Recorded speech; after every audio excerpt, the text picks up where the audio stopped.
Buonasera e ben ritrovati con il TG Flash di New Sicilia, di seguito i titoli più importanti del pomeriggio.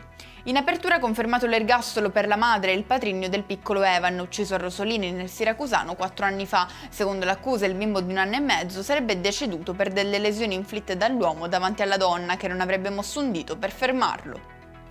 Condannato a 14 anni di carcere Andrea Bonafede, il geometra di Campobello di Mazzara che ha prestato l'identità a Matteo Messina Denaro. Ci spostiamo a Catania, dove un uomo di 69 anni ha truffato un anziano, ingannato per ben 2 volte a distanza di qualche mese e così privato dei risparmi di una vita. Maxi sequestro di tonno tra Catania e Siracusa, ammontano a quasi 13 le tonnellate di pesce sequestrate dalla Guardia Costiera poiché illegalmente detenute.